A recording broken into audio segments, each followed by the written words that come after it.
Friends, welcome back to Mansi study channel.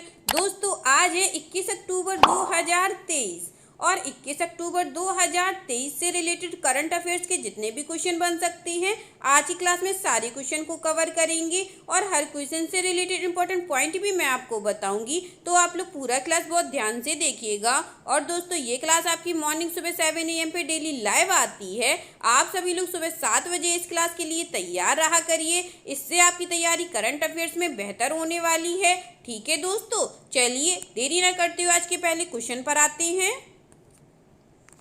आज का पहला क्वेश्चन लिखा है, हाल ही में संयुक्त राष्ट्र और अन्य अंतर्राष्ट्रीय संगठनों में भारत का अगला स्थायी प्रतिनिधि किसे नियुक्त किया गया है?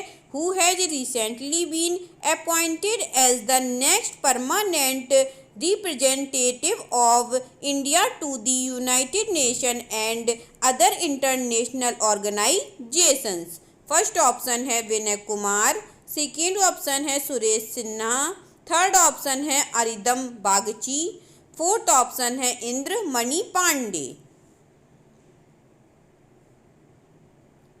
जल्दी से बताइएगा दोस्तों, इस क्वेश्चन का राइट आंसर क्या हो जाएगा?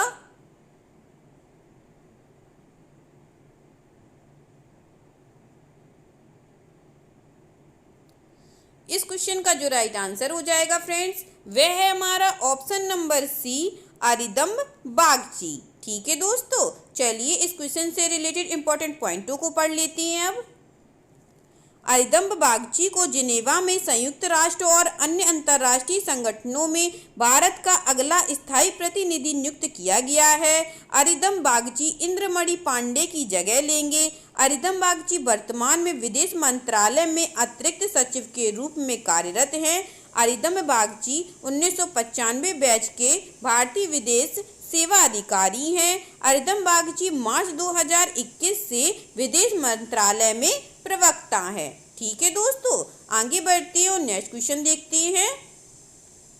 नेक्स्ट क्वेश्चन लिखा है, हाल ही में 18वीं भारत वियतनाम संयुक्त आयोग की बैठक किस शहर में आयोजित हुई है? In which city was the 18th India Vietnam joint commission meeting held recently? First option है दनांग, सेकेंड ऑप्शन है हनोई, थर्ड ऑप्शन है फान थिएट, फोर्थ ऑप्शन है निन बिन।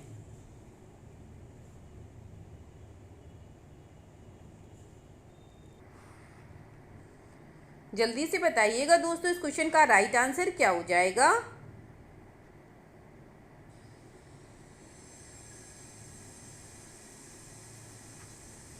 इस क्वेश्चन का जो राइट आंसर हो जाएगा फ्रेंड्स, वह है हमारा ऑप्शन नंबर बी, हनोई।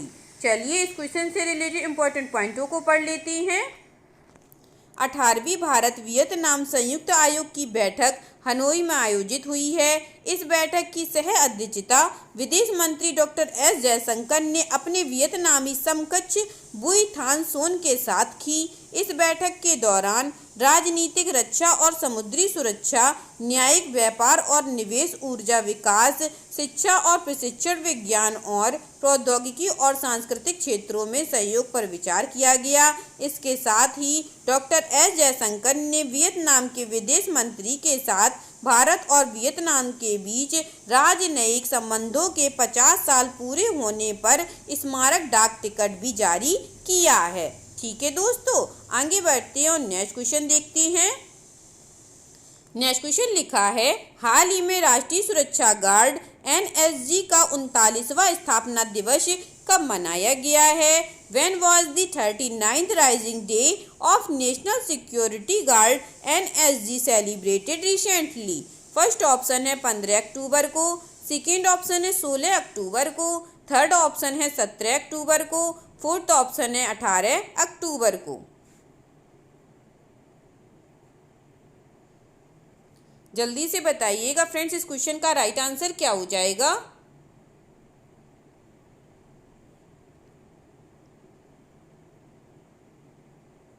इस क्वेश्चन का जो राइट आंसर हो जाएगा फ्रेंड्स, वह है हमारा ऑप्शन नंबर बी, 16 अक्टूबर को। चलिए इस क्वेश्चन से रिलेटेड इंपॉर्टेंट पॉइंटों को पढ़ लेते हैं। राष्ट्रीय सुरक्षा गार्ड का 39वां स्थापना दिवस 16 अक्टूबर को मनाया गया। ब्लैक कैट्स के नाम से मशहूर राष्ट्रीय सुरक्षा गार्ड एनएसजी का स्थापना दिवस हर साल 16 अक्टूबर को मनाया जाता है। एनएसजी की स्थापना ऑपरेशन ब्लू स्टार के बाद आतंकवादी गतिविधियों से निपटने और राज्यों को आंतरिक गड़बड़ी से बचाने के लिए की गई थी। एनएसजी की स्थापना गृह मंत्रालय के तहत देश की आतंकवादी विरोधी इकाइयों के रूप में की गई थी। और फ्रेंड्स, एनएसजी की स्थापना कब हुई थी? याद रखिएगा, एनएसजी की स्थापना 16 अक्टूबर 1984 में हुई थी। ठीक है फ्रेंड्स, एनएसजी से रिलेटेड जितने भी पॉइंट्स बन सकते थे वह सभी नोट डाउन है। मोस्ट इंपॉर्टेंट क्वेश्चन है फ्रेंड्स, तो याद रखिएगा सारे इंपॉर्टेंट पॉइंटों को। चलिए आगे बढ़ते हैं और नेक्स्ट क्वेश्चन देखते हैं। नेक्स्ट क्वेश्चन लिखा है, हाल ही में किस केंद्रीय मंत्री द्वारा चेन्नई से सागर परिक्रमा के 10वें चरण की शुरुआत की गई है? Recently which union minister has launch the 10th phase of Sagar Parikrama from Chennai? First option है अमित शाह, सेकेंड ऑप्शन है अश्विनी वैष्णव, थर्ड ऑप्शन है पुरुषोत्तम रूपाला, फोर्थ ऑप्शन है गजेंद्र सिंह शेखावत।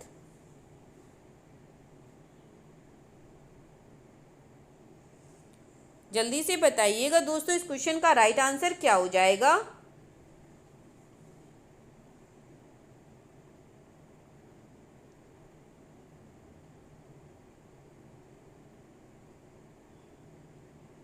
इस क्वेश्चन का जो राइट आंसर हो जाएगा फ्रेंड्स, वह है हमारा ऑप्शन नंबर सी, पुरुषोत्तम रूपाला।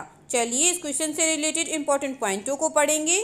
सागर परिक्रमा के 10वें चरण की शुरुआत केंद्रीय मत्स्य पालन मंत्री पुरुषोत्तम रूपाला ने चेन्नई से की है। सागर परिक्रमा का पहला भाग 5 मार्च 2022 को मांडवी, गुजरात से शुरू किया गया था। अब तक सागर परिक्रमा के 9 चरण पूरे हो चुके हैं, जिसमें 9 तटीय राज्यों, केंद्र शासित प्रदेशों में 4115 किलोमीटर की दूरी तय कर चुके हैं। इन तटीय राज्य केंद्र शासित प्रदेश में गुजरात, दीव और दमन महाराष्ट्र, गोवा कर्नाटक, केरल पुडुचेरी, तमिलनाडु और अंडमान और निकोबार द्वीप समूह शामिल हैं। ठीक है दोस्तों, चलिए आगे बढ़ते हैं और नेक्स्ट क्वेश्चन देखते हैं। नेक्स्ट क्वेश्चन लिखा है, हाल ही में वियतनाम में रविन्द्रनाथ टैगोर की प्रतिमा का अनावरण किसने किया है? Who has recently unveiled the statue of Rabindranath Tagore in Vietnam? First option है नितिन गडकरी, सेकेंड ऑप्शन है धर्मेंद्र प्रधान, थर्ड ऑप्शन है किरण रिजिजू, फोर्थ ऑप्शन है एस जयशंकर। बताइएगा दोस्तों, इस क्वेश्चन का राइट आंसर क्या हो जाएगा?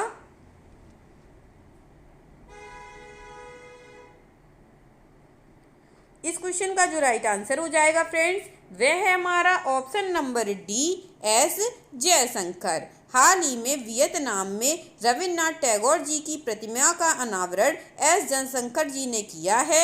चलिए इस क्वेश्चन से रिलेटेड इंपॉर्टेंट पॉइंटों को पढ़ लेते हैं। विदेश मंत्री एस जयशंकर ने 4 दिन की यात्रा के दौरान वियतनाम में रविन्द्रनाथ टैगोर की प्रतिमा का अनावरण किया। एस जयशंकर ने कहा कि वियतनाम ने 1982 में टैगोर के सम्मान में एक स्मारक डाक टिकट जारी किया था। और फ्रेंड्स, वियतनाम की राजधानी कहाँ है? वियतनाम की राजधानी हनोई है। और वियतनाम के प्रधानमंत्री कौन है? वियतनाम के प्रधानमंत्री फाम मिन चिन है। कौन है दोस्तों? फाम मिन चिन है, याद रखिएगा। चलिए आगे बढ़ते हैं और नेक्स्ट क्वेश्चन देखते हैं। नेक्स्ट क्वेश्चन लिखा है, हाल ही में एनिमेटेड सीरीज क्रश ट्रिश और बाल्टी बॉय भारत है हम का ट्रेलर किसने लॉन्च किया है? Who has recently launch the trailer of the animated series crush Trish and बाल्टी बॉय भारत है हम? फर्स्ट ऑप्शन है नरेंद्र मोदी, सेकेंड ऑप्शन है पीयूष गोयल, थर्ड ऑप्शन है रवि किशन, फोर्थ ऑप्शन है अनुराग ठाकुर।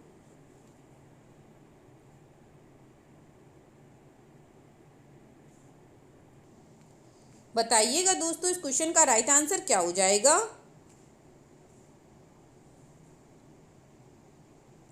इस क्वेश्चन का जो राइट आंसर हो जाएगा फ्रेंड्स, वह है हमारा option number D, Anurag Thakur. चलिए इससे रिलेटेड इंपॉर्टेंट पॉइंटों को पढ़ लेते हैं।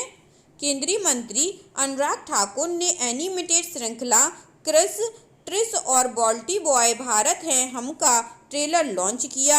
इसका निर्माण केंद्रीय संचार ब्यूरो, सूचना एवं प्रसारण मंत्रालय और ग्राफ्टी स्टूडियो द्वारा संयुक्त रूप से किया गया है। इसमें कुल 52 एपिसोड हैं, जिसमें 1500 से 1947 तक के भारतीय स्वतंत्रता संग्राम की कहानियों को शामिल किया गया है। इस श्रृंखला की मेजबानी प्रतिष्ठित एनिमेटेड पात्रों क्रिस ट्रिश और बॉल्टी बॉय द्वारा की गई है। ठीक है दोस्तों, चलिए आगे बढ़ते हैं और नेक्स्ट क्वेश्चन देखते हैं। नेक्स्ट क्वेश्चन लिखा है, हाल ही में वर्ष 2022 के प्रतिष्ठित सरस्वती सम्मान से किसे सम्मानित किया गया है? Who has recently been honored with the prestigious Saraswati सम्मान for the year 2022? First option है सुधा मूर्ति, सेकेंड ऑप्शन है शिव शंकरी, थर्ड ऑप्शन है अनुराधा श्रीनिवासन, फोर्थ ऑप्शन है जानकी शर्मा। जल्दी से बताइएगा फ्रेंड्स, इस क्वेश्चन का राइट आंसर क्या हो जाएगा? इस क्वेश्चन का जो राइट आंसर हो जाएगा दोस्तों, वह है हमारा option number B, Shiv Shankari. ठीक है दोस्तों, चलिए इस क्वेश्चन से रिलेटेड इंपॉर्टेंट पॉइंटों को पढ़ लेते हैं। प्रसिद्ध लेखक और कार्यकर्ता शिव शंकरी को दिल्ली के राष्ट्रीय संग्रहालय में वर्ष 2022 के प्रतिष्ठित सरस्वती सम्मान से सम्मानित किया गया। शिव शंकरी को तमिल में लिखे गए उनके संस्मरण सूर्यवंशम के लिए सम्मानित किया गया है। यह प्रतिष्ठित सरस्वती सम्मान का 32वां संस्करण था। सरस्वती सम्मान की शुरुआत 1991 में हुई थी। यह के बिरला फाउंडेशन द्वारा प्रायोजित किया जाता है। यह प्रतिष्ठित भारतीय संविधान की अनुसूची 8 में 22 भाषाओं में से किसी एक भाषा में गद्य या कविता के लिए दिया जाता है। ठीक है दोस्तों, आगे बढ़ते हैं और नेक्स्ट क्वेश्चन देखते हैं। नेक्स्ट क्वेश्चन लिखा है, हाल ही में नागालैंड के पहले मेडिकल कॉलेज का उद्घाटन किसने किया है? Who has recently inaugurated the first medical college of Nagaland? First option है द्रौपदी मुर्मू, सेकंड ऑप्शन है नरेंद्र मोदी, थर्ड ऑप्शन है ओम बिरला, फोर्थ ऑप्शन है मनसुख मांडविया।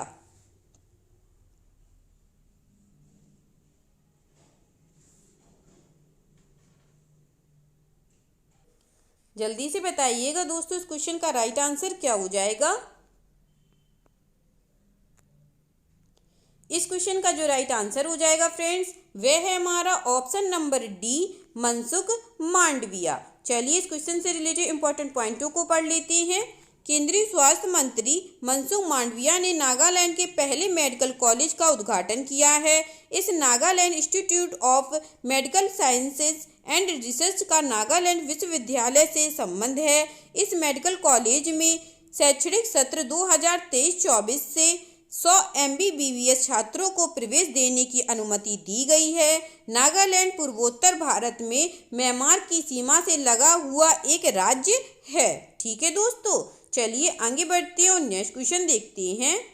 नेक्स्ट क्वेश्चन लिखा है, हाल ही में किस हॉलीवुड अभिनेता को Satyajit Ray lifetime achievement पुरस्कार से सम्मानित किए जाने की घोषणा की गई है? Which Hollywood actor has recently been announced to be honoured with the Satyajit Ray lifetime achievement award?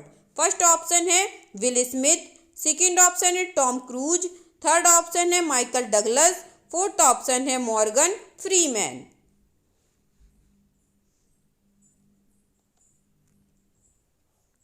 जल्दी से बताइएगा फ्रेंड्स, इस क्वेश्चन का राइट आंसर क्या हो जाएगा?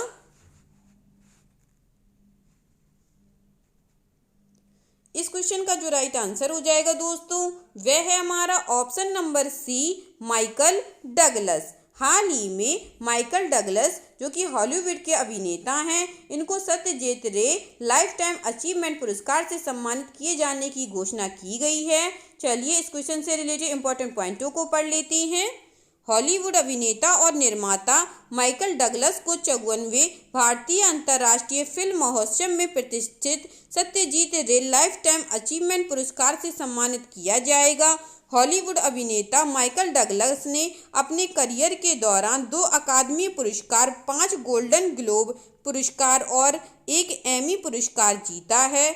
हॉलीवुड अभिनेता माइकल डगलस को 1998 में निरस्त्रीकरण मुद्दों पर उनकी प्रतिबद्धता के लिए संयुक्त राष्ट्र शांति दूत नियुक्त किया गया था।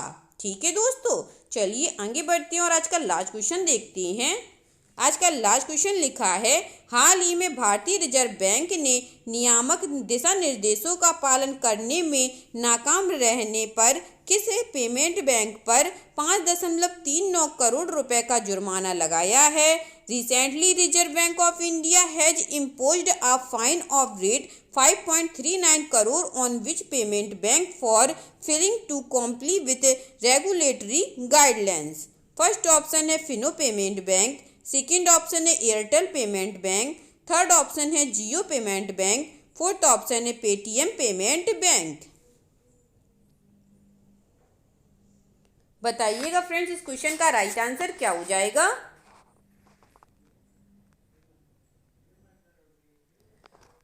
इस क्वेश्चन का जो राइट आंसर हो जाएगा दोस्तों वह है हमारा option number D, Paytm payment bank. हाल ही में भारतीय रिजर्व बैंक ने नियामक दिशा निर्देशों का पालन करने में नाकाम रहने पर पेटीएम पेमेंट बैंक पर 5.39 करोड़ रुपए का जुर्माना लगाया है। चलिए इस क्वेश्चन से रिलेटेड इंपॉर्टेंट पॉइंटों को पढ़ लेते हैं। भारतीय रिजर्व बैंक द्वारा अपने ग्राहक को जानिए मानदंडों का उल्लंघन करने के लिए पेटीएम पेमेंट बैंक पर 5.39 करोड़ रुपए का मौद्रिक जुर्माना लगाया गया। पेटीएम बैंक को बैंकों में साइबर सुरक्षा ढांचे, असामान्य साइबर सुरक्षा घटनाओं की रिपोर्टिंग पर दिशा निर्देशों और यूपीआई इकोसिस्टम सहित मोबाइल बैंकिंग अनुप्रयोगों को सुरक्षित करना के साथ गैर अनुपालन करते हुए भी पाया गया है। ठीक है दोस्तों, आई होप आज के सभी क्वेश्चन आप लोगों को बहुत अच्छे लगे होंगे फ्रेंड्स, और सभी क्वेश्चन के इंपॉर्टेंट नोट्स भी आप लोगों को ढंग से समझ में आ गए होंगे। अगर क्लास अच्छी लगी हो दोस्तों तो प्लीज़ इस क्लास को लाइक कीजिएगा, शेयर कीजिएगा और मेरे चैनल को सब्सक्राइब कीजिएगा, Mansi study channel. Thank you दोस्तों।